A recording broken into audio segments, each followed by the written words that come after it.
ಇದೀಗ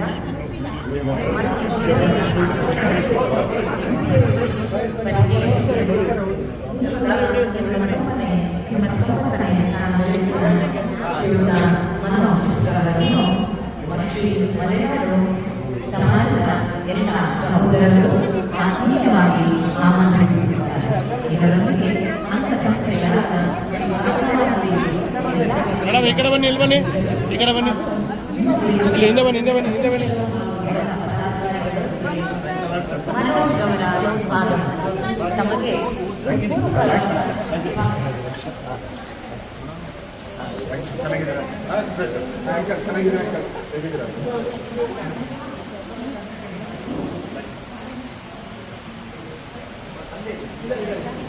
ತಮಗೆ ಬನ್ನಿ ಬನ್ನಿ ಬನ್ನಿ.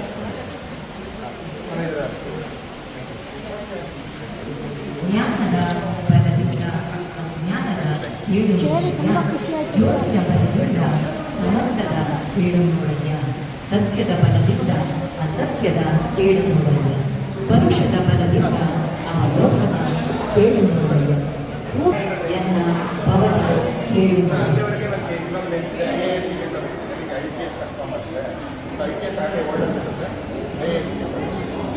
ನೆರೆದಿರುವ ಎಲ್ಲ ಶರಣಗೆ ಶಿವಸಾನಿಸುತ್ತ ಅಕ್ಕಮಹಾದೇವಿಯನ್ನು ಪ್ರಾರಂಭಿಸಲು ಉತ್ಸುಕರಾದರು. ನಿಮ್ಮೆಲ್ಲರ ಪ್ರೀತಿಪೂರ್ವಕ ಚಪ್ಪಾಳೆಗೆ ವೇದಿಕೆಗೆ ಯುವ ವೇದಿಕೆಯ ಅಧ್ಯಕ್ಷರಾದಂತಹ ಎಂ.ಡಿ. ಸ್ವಾಮಿ ಅತ್ಯಂತ ಗೌರವಪೂರ್ವಕವಾಗಿ ಶ್ರೀ ಅಕ್ಕಮಹಾದೇವಿ ಮಹಿಳಾ ವೇದಿಕೆಯ ಅಧ್ಯಕ್ಷರಾದ ಶ್ರೀಮತಿ ಕೋಮಲಾ ದಿನೇಶ್, ಕಾರ್ಯದರ್ಶಿಗಳಾದ ಶ್ರೀಮತಿ ಗಾಯತ್ರಿ ಮುರುಗೇಶ್ ಹಾಗೂ ಖಜಾಂಚಿಗಳಾದ ಸುಮಾಶ್ ಸೋಮಶೇಖರ್ ಇವರನ್ನೂ ಕೂಡ ವೇದಿಕೆಗೆ ಆಹ್ವಾನಿಸಿದ್ದಾರೆ.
ಮಾಡಿ ಹುಟ್ಟಿಗಳನ್ನು ಇಲ್ಲಿ ನಾನು ಇಲ್ಲೇ ಸಕಲೇಶ್ಪುರದಲ್ಲಿದ್ದೆ 5ನೇ ಕ್ಲಾಸ್ಗೆ ಕನ್ನಡ ವಿದ್ಯಾಭ್ಯಾಸ ಮುಗಿಸಿ ಆಮೇಲೆ ಜವಾಹರ್ಲಾಲ್ ವಿದ್ಯಾಲಯಗಳಿಗೆ ಸೆಲೆಕ್ಟ್ ಆಗಿ ಅಲ್ಲಿ ಹೋಗಿ ನಾನು ಅಪ್ ಟು 12 ನಾನು ಅಲ್ಲಿ ನನ್ನ ಸ್ಟಡೀಸ್ನ ಕಂಟಿನ್ಯೂ ಮಾಡಿದೆ.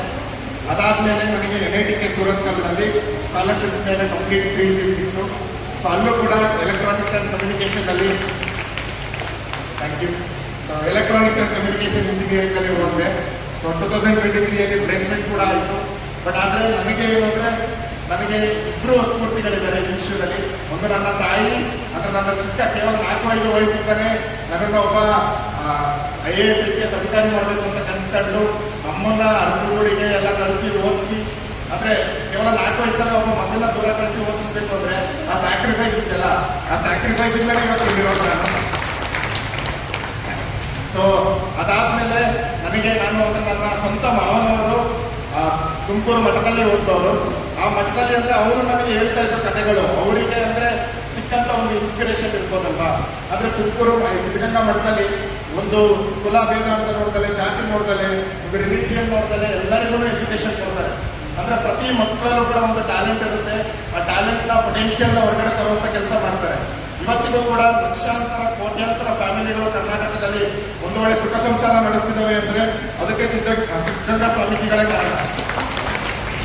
ಅವರ 8-9 ದಶಕಗಳಿಂದ ಒಂದು ಎಜುಕೇಷನ್ಗೋಸ್ಕರ ಮಾಡ್ತಾ ಬಂದಿರೋ ಆ ತ್ರಿವಿಧ ದಾಸೋಹಗಳಿದೆಯಲ್ಲ, ಅನ್ನ ದಾಸೋಹ, ಅಕ್ಷರ ದಾಸೋಹ ಮತ್ತೆ ವಸತಿ ದಾಸೋಹ, ಈ ದಾಸೋಹಗಳಿಂದಲೇ ನಮ್ಮ ಕರ್ನಾಟಕ ಕೂಡ ಒಂದು ಡೆವಲಪ್ಡ್ ಸ್ಟೇಟ್ ಆಗಿ ಬರೋದಕ್ಕೆ ಅದೇ ಒಂದು ರೂಟ್ ರೀಸನ್. ಸೊ ಅದೇ ನನಗೂ ಕೂಡ ಒಂದು ಇನ್ಸ್ಪಿರೇಷನ್ ಆಯಿತು. ಸೊ ನನಗೆ ಈ ಥರ UPSC ಮಾಡಬೇಕು ಅಂತ ಆ ಛಲ ಬಂದಿದ್ದೇ ನನಗೆ ಈ 2 ಇನ್ಸ್ಪಿರೇಷನ್ಗಳಿಂದ. ಸೊ ಅದಾದಮೇಲೆ ನಾನು ಕಳೆದ 3 ವರ್ಷಗಳಿಂದ UPSCಗೆ ಪ್ರಿಪೇರ್ ಆಗ್ತಾ ಇದ್ದೆ. ಸೊ ಇದು ನನ್ನ 3ನೇ ಅಟೆಂಪ್ಟ್. ಲಾಸ್ಟ್ ಟೈಮ್ ಕೂಡ ಇಂಟರ್ವ್ಯೂ ಕೊಟ್ಟಿದ್ದೆ. ಅಂದರೆ UPSC ಯಾವ ಥರ ಅಂದರೆ ಸೋಲು ಗೆಲುವು ನೋಡಿಕೊಂಡು ಕೊನೆಗೆ ಒಂದ್ಸಲ ನಮ್ಮ ಕಷ್ಟ ಪಡ್ತೀವಲ್ಲ, ನಾವು ಆ ಎಫರ್ಟ್ ಡೆಡಿಕೇಶನ್ ತೋರಿಸ್ತೇವಲ್ಲ, ಅದಕ್ಕೆ ಒಂದು ರಿಸಲ್ಟ್ ಸಿಗುತ್ತೆ ಅನ್ನೋದಕ್ಕೆ ನಾನೇ ಸಾಕ್ಷಿ. ಯಾಕೆಂದರೆ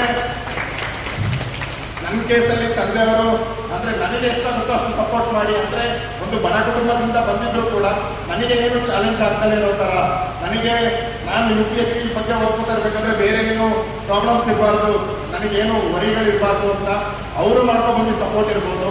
ನನ್ನ ಸ್ವಂತ ಅಂದರೆ ನಾನು ಬೆಂಗಳೂರಿಗೆ ಹೋದಾಗಲೂ ಕೂಡ ಎಷ್ಟೋ ಜನ ಪರಿಚಯನೇ ಇದ್ದಿದ್ದವರು ನನಗೆ ಬಂದು ಹೆಲ್ಪ್ ಮಾಡಿ, ಅಂದರೆ ನಾನು ಲೈಬ್ರರಿ ಇರ್ಬೋದು, ನನ್ನ ರೂಮ್ ಇರ್ಬೋದು, ನಾನು ಹೋಗೋದಕ್ಕೆ ಫ್ಲೈಟ್ ಇರ್ಬೋದು, ಎಲ್ಲ ಥರ ಹೆಲ್ಪ್ ಮಾಡಿದರು.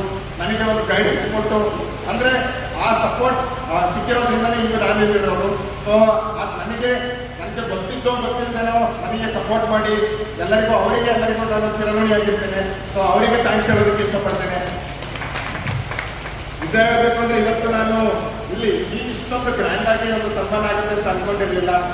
ನನಗೆ ಈ ಥರ ಸನ್ಮಾನ ಮಾಡಿದ್ದು ನನಗೆ ಒಂದು ಹೆಮ್ಮೆಯ ವಿಚಾರ. ಮತ್ತು ಮಾಡಿದ ತಮಗೆಲ್ಲರಿಗೂ ನನ್ನ ಹೃದಯಪೂರ್ವಕ ಧನ್ಯವಾದಗಳು. ವೇದಿಕೆ ಮೇಲಿರೋ ಎಲ್ಲರಿಗೂ ಮತ್ತು ತಾವೆಲ್ಲ ಬಂದಿದ್ದಕ್ಕೂ ಕೂಡ ಧನ್ಯವಾದಗಳು. ಮುಂದೆ ನಾನು ಒಂದು ಇನ್ಸ್ಪಿರೇಷನ್ ಆಗಿ ನನ್ನಿಂದಾಗಿ ಎಷ್ಟೋ ಜನ ಇನ್ಸ್ಪಿರೇಷನ್ ತಗೊಂಡು ಅವರು ಸಕಲೇಶ್ಪುರದಿಂದ IAS IPS ಅಧಿಕಾರಿಯಾಗಿ ಬಂದು ಸಕಲೇಶ್ಪುರ, ಹಾಸನ ಇರ್ಬೋದು, ಕರ್ನಾಟಕ ಇರ್ಬೋದು, ಅಥವಾ ದೇಶ ಇರ್ಬೋದು, ದೇಶದ ಪ್ರಾಬ್ಲಮ್ಸ್ನ ಸಾಲ್ವ್ ಮಾಡೋದ್ರಲ್ಲಿ ನಮ್ಮ ಚಿಕ್ಕ ಪಾತ್ರ ಪ್ಲೇ ಮಾಡ್ತೀವಲ್ವಾ, ಅದರಲ್ಲಿ ನಮ್ಮ ಸಕ್ಸಸ್ ಇರುತ್ತೆ. ಅದೇ ನಮ್ಮ ಲೆಗಸಿಯಾಗಿ ಉಳಿಯುತ್ತೆ. ಸೊ ನನ್ನ ಪರವಾಗಿ ನಾನು ಇಷ್ಟ ಆಗುತ್ತೋ ಸಪೋರ್ಟ್ ಮಾಡೋದಕ್ಕೆ ಟ್ರೈ ಮಾಡ್ತಾ ಇದ್ದೀನಿ. ಅಲ್ಲಿ ಬೆಂಗಳೂರಲ್ಲಿ ಇರಬೇಕಾದ್ರೂ ಕೂಡ ಫ್ರೀ ಕ್ಲಾಸಸ್ ತಗೋತಾ ಇದ್ದೆ. ನಾನು MITಗೆ ಓದಬೇಕಾದ್ರೂ ಕೂಡ ಬಡ ಮಕ್ಕಳಿಗೆ ಸಬ್ಜೆಕ್ಟ್ ಟ್ಯೂಷನ್ ಫ್ರೀಯಾಗಿ ಮಾಡ್ತಾ ಇದ್ವಿ. ಅದೇ ಥರ ಈಗಲೂ ಕೂಡ ನನ್ನ ಕೈಲೇ ಆಗುತ್ತೆ ಎಷ್ಟೋ ಜನಕ್ಕೆ ಯಾರ್ಯಾರು UPSC ಪ್ರಿಪೇರ್ ಆಗ್ತಿದ್ದಾರೆ ಅವರಿಗೂ ಕೂಡ ಗೈಡ್ ಮಾಡೋದಕ್ಕೆ ಟ್ರೈ ಮಾಡ್ತಾ ಇದ್ದೀನಿ. ನಾನು ಇದೆಲ್ಲ ಕಂಟಿನ್ಯೂ ಮಾಡ್ತೇನೆ. ನನ್ನ ಕೈಲಿ ಎಷ್ಟಾಗುತ್ತೋ ಅಷ್ಟು ಹೆಲ್ಪ್ ಮಾಡ್ತೇನೆ. ನೀವು ಕೂಡ ನಿಮ್ಮ ಸುತ್ತಮುತ್ತ ಯಾರಾದರೂ ಟ್ಯಾಲೆಂಟೆಡ್ ಇರೋರು, ಪೊಟೆನ್ಷಿಯಲ್ ಇರೋ ಮಕ್ಕಳಿದ್ರೆ ಅವರಿಗೆ ಯಾವತ್ತೂ ಫೈನಾನ್ಸ್ ಅನ್ನೋದು ಒಂದು ದೊಡ್ಡ ಇಶ್ಯೂ ಆಗಬಾರ್ದು, ಅಥವಾ ಸಪೋರ್ಟ್ ಇರ್ಬೋದು, ಅದು ಯಾವತ್ತೂ ಕಮ್ಮಿ ಆಗಬಾರ್ದು. ಯಾಕಂದರೆ ಪ್ರತಿಯೊಬ್ಬ ಚಿಕ್ಕ ಮಕ್ಕಳಲ್ಲೂ ಕೂಡ ಒಂದು ಟ್ಯಾಲೆಂಟ್ ಇರುತ್ತೆ, ಪೊಟೆನ್ಷಿಯಲ್ ಇರುತ್ತೆ. ಅದು ಯಾವತ್ತೂ ವೇಸ್ಟ್ ಆಗೋಕ್ಕೆ ಬಿಡ್ತೀವೋ ನಾವು ಒಂದು ಸೊಸೈಟಿಯಾಗಿ ಅವತ್ತು ನಮ್ಮ ಒಂದು ಮೊರಾಲಿಟಿನ ಕಳ್ಕೊತೇವೆ.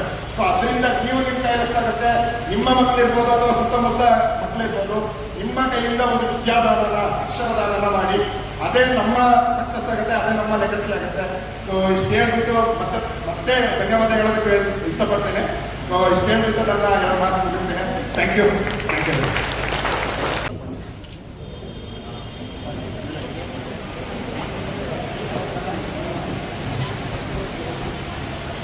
ಸಕಲೇಶಪುರದ GS ಮನೋಜ್ ಎಂಬ ಹೆಸರು ಕನಸು ಕಾಣುವ ಎಲ್ಲರಿಗೂ ಪ್ರೇರಣೆ.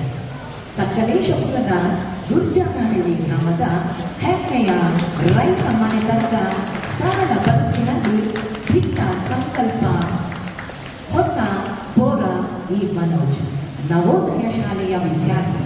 ಸೂರತ್ಕಲ್ನ NICKಯಲ್ಲಿ ಬಿಟೆಕ್ ಮುಗಿಸಿ ಕ್ಯಾಂಪಸ್ ಅವಕಾಶವನ್ನು ತಳ್ಳಿದ ಧೀರ. ಕೋಚಿಂಗ್ ಇಲ್ಲದೆ ಹೋರಾಟದ ಪಥ. ಲೈಬ್ರರಿಯಲ್ಲೂ ಪುಸ್ತಕವೇ ಸ್ನೇಹಿತ. ಬಾಡಿಗೆ ಕೊಠಡಿಯಲ್ಲಿ ಪರಿಶ್ರಮದ ಬೆವರು ಚೆಲ್ಲಿದ.